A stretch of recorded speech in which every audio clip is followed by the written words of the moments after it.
नल के अलावा कुछ नहीं ले गया यहाँ से। क्या बात कर रहे हैं? सिर्फ और सिर्फ नल। एसी टीवी सब था? कुछ गजेट्स थे और उसके बाद कुछ जरूरी दस्तावेज थे ड्रॉल में रखे, लेकिन वो सब कुछ नहीं, उसने छुआ तक। एक लाइट 2000 की लगी है, वो उसने छुआ तक नहीं। नमस्कार, हमारा नाम है समरीन और आपने देखना शुरू कर दिया है लाइव सिटीज। देखिए, आरजेडी विधायक के घर पर अनोखी चोरी हुई है। आपको बता दें कि तेजस्वी यादव के विधायक लल्लन यादव के घर पर 2 दिनों में 2 बार चोरी की घटना हुई है। देखिए, आपको हम दिखा दें कि वीरचंद्र मार्ग पर स्थित ये उनका आवास है। आप देख सकते हैं कि ये उनका सरकारी आवास है।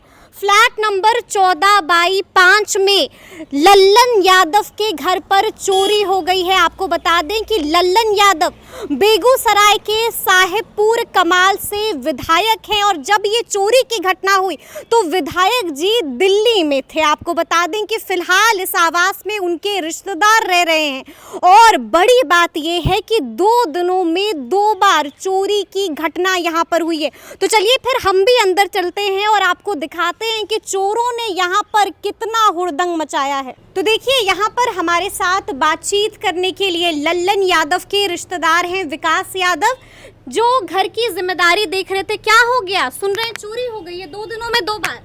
48 घंटों में 2 बार एफआईआर दर्ज होने के बाद भी चोरी हुई है। एफआईआर भी दर्ज कर दिया है, उसके बावजूद चोरी की ये घटना हुई है जी। मतलब चोरों को कोई खौफ ही नहीं है? नहीं, कोई खौफ नहीं। लेकिन सबसे रोचक बात इसमें आपको एक हैरानी कहिए, रोचक कहिए, क्या कहिए, और ये जब सिर्फ नल के अलावा कुछ नहीं ले गए यहाँ से। क्या बात कर रहे हैं? सिर्फ और सिर्फ नल। क्या क्या कीमती सामान था घर में? मतलब टीवी था और भी कई गजेट्स थे, एसी टीवी सब था? कुछ गजेट्स थे और उसके बाद कुछ जरूरी दस्तावेज थे ड्रॉल में रखे, लेकिन वो सब कुछ नहीं, उसने छुआ तक नहीं चोर ने।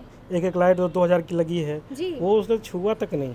मतलब ये तो काफी हैरान करने वाली बात है कि चोर सिर्फ नल और बेसन पर ही हाथ साफ कर रहे हैं। ना एसी को छुआ, ना टीवी को छुआ, ना फ्रिज को छुआ, किसी चीज को नहीं छुआ। अच्छा, ये आप क्या दिखा रहे थे? ये क्या, यहाँ से आने के बाद इसने पहले इसको तोड़ने की कोशिश किया। अच्छा। ये टूटा नहीं। जी। तो उसके बाद ये दूसरा दरवाजा तोड़ के अंदर गया, उसके बाद वो लेकर और ये रोड जो है, ये रोड मुझे यहीं पे दिखा, सुबह से यहीं पर दिखा आपको। अच्छा, और अंदर क्या कुछ हुआ है? एक बार आप हमें अंदर भी दिखाइए। उसमें भी ऐसे ये दरवाजे, पहले दिन जो घटना हुई थी जी इसकी जानकारी मैं सुबह संडे को जब जगा तो मैं देखा कि पूरा फर्श में पानी फैला हुआ है, गेट टूटा हुआ है। ठीक है, मतलब शनिवार की रात जब आए, शनिवार को रात को मैं 11:30 बजे के आसपास आया। मैं सीधे ऊपर चला गया, मैं नीचे देखा नहीं, कोई था नहीं। विधायक जी फिलहाल दिल्ली में है, तो यहाँ पे कोई था नहीं। ठीक है। तो कोई था नहीं, तो मैं सीधा ऊपर चला गया सोने के लिए सैटरडे को रात को। सुबह जब नींद खुली हमारी तो जब नल में पानी नहीं आया तो मैं चेक करने लगा कहीं कोई लीकेज तो नहीं है। तो नीचे आके जब वो गेट खोल के इधर आया तो पूरा फर्श में पानी फैला हुआ है, ये टूटा हुआ है। हाँ, ये टूटा हुआ है।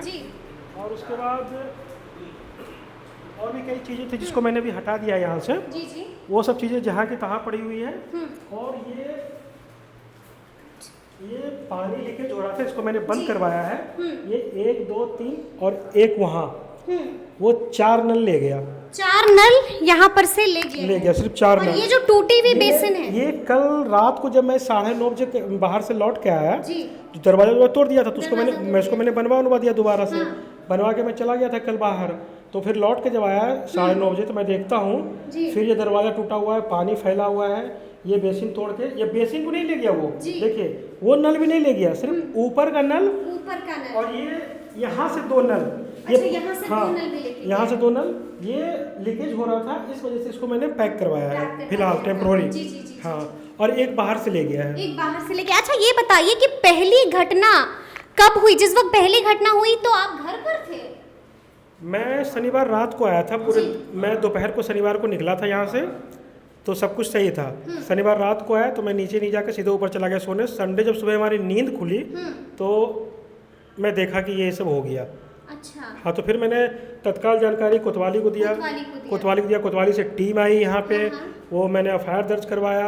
उसके बाद यहाँ के मैनेजमेंट को जानकारी दिया, वो लोग भी आए यहाँ पे, सबको आवेदन दे दिया लिख के। विधायक जी को भी मामले से अवगत करवाया और संडे को और भी सब कई चीज़ें सब पैक करवा दिया और दरवाज़ा हमने ठीक करवा दिया। और संडे को पूरे दिन मैं घर पे ही रहा और रात को भी घर पे रहा, कहीं कुछ नहीं हुआ। ठीक है। और फिर मंडे को क्या हुआ, कि पूरे दिन मैं घर पे रहा, शाम को मैं 4 बजे के आसपास यहाँ से निकला हूँगा, लौट के आया 9:30 बजे। अच्छा। जब मैं लौट के आया तो फिर वही वाला हाल, मतलब कि चोर छोटी नल, इसके अलावा कुछ नहीं, सिर्फ और सिर्फ छोटे नल और इसके अलावा कुछ नहीं। ये एक हैरान करने वाली, पहले भी ऐसी घटना हो चुकी है, पहले भी पहले ऐसी ऐसी घटना हो चुकी है जी। कहाँ जैसे कि मुझे जहाँ तक याद है सुधाकर सिंह के यहाँ भी इसी तरह की चोरी हुई थी और वहाँ से जूता लेकर गए थे चोर। इतनी जानकारी तो नहीं है मुझे, लेकिन बस वहाँ भी ये घटना हुई थी जी। ये बस ये पता है मुझे। अच्छा ये बताइए कि लल्लन यादव को तो आपने खबर कर दी होगी? हाँ, उनको बता दिया है। क्या कुछ कहा उन्होंने, कब तक आ रहे हैं? वो अभी 2-4 दिन कुछ जरूरी काम से गए हैं, 1-2 दिन में आ जाएंगे। अच्छा, और इस घटना के बारे में उन्होंने क्या कहा? घटना के बारे में वही छानबीन के लिए पुलिस से भी बात हुई होगी, बाकी आवेदन देने को कहा है, क्योंकि मैं यहाँ हूँ तो जिम्मेवारी मेरी बनती है, आपकी जिम्मेदारी हाँ, बनती है। तो मतलब अब आपको भी यहाँ पर रहने में डर खौफ तो नहीं लग रहा है कि मतलब इस तरह से चोर ने तो आने जाने का रास्ता नहीं? देखिए ये जांच का विषय है, जांच का विषय इसलिए क्योंकि कोई घर में अननोन आता है, पिछला दरवाजा तोड़ के, वो भी किसी के गैर मौजूदगी में 2 दिन में 2 बार, वो भी सिर्फ नल ले जाता है या इसका कुछ और मकसद हो, ये तो फिर जांच का विषय है। ये सवाल तो आप लोग को प्रशासन से पूछना चाहिए। और हाँ, कैमरा यहाँ पे कहीं पूरे कैंपस में आपको नहीं है, कैमरे कहीं पर नहीं, पूरे CCTV कैमरे कहीं नहीं है। मतलब ये तो हैरान करने वाली बात है कि विधायक जी का आवास हो और कैमरा भी ना हो। नहीं, कैमरा नहीं है, कैमरा नहीं है। तो आपको लगता है कि इस तरह से सुरक्षा का इंतजाम है अब और उसमें बार बार चूक हो रही है? हाँ, ये तो सुरक्षा में चूक ही कहेंगे। और घबराहट और डर भी लग रहा होगा, जैसा कि आप बता रहे थे कि हम पहले दिन तो अकेले नहीं रहे थे, कुछ लोगों को बुला लिया था। हाँ, क्योंकि डर जाहिर सी हाँ, जब पहले दिन घटना हुई थी तो मैंने लोग, मतलब स्टाफ और भी स्टाफ है, उनको बुलाया था, उनको बुला लिया था। तो सुना आपने कि क्या कुछ बता रहे हैं। देखिए साफ साफ कह रहे हैं कि ये कोई पहला मामला नहीं है, पहले भी MLA फ्लैट्स में चोरी होती रही है। और हैरान करने वाली बात यह है कि चोरों ने AC को हाथ नहीं लगाया, फ्रिज को हाथ नहीं लगाया, जरूरी दस्तावेजों को हाथ नहीं लगाया, और चोर का जो निशाना है वो सिर्फ नल है और बेसिन है। वो आते हैं और इसकी चोरी करके निकल जाते हैं। देखिए हैरान करने वाली बात ये भी है कि FIR होने के बावजूद चोर आसानी से घर में दोबारा आते हैं और दोबारा चोरी की इस घटना को अंजाम देते हैं। यानी कि अब बड़ा सवाल है कि क्या अपराधी फिर से एक बार बेखौफ हो रहे हैं, क्या उन्हें पुलिस और प्रशासन का डर नहीं है? और बड़ा सवाल ये भी है कि क्या विधायक जी का भी घर अब सुरक्षित नहीं है, तो फिर आम लोग कहाँ जाएंगे? तो इस तरह के तमाम अपडेट्स के लिए ऐसे ही हमारे साथ बने रहिएगा और देखते रहिएगा लाइव सिटी। शुक्रिया।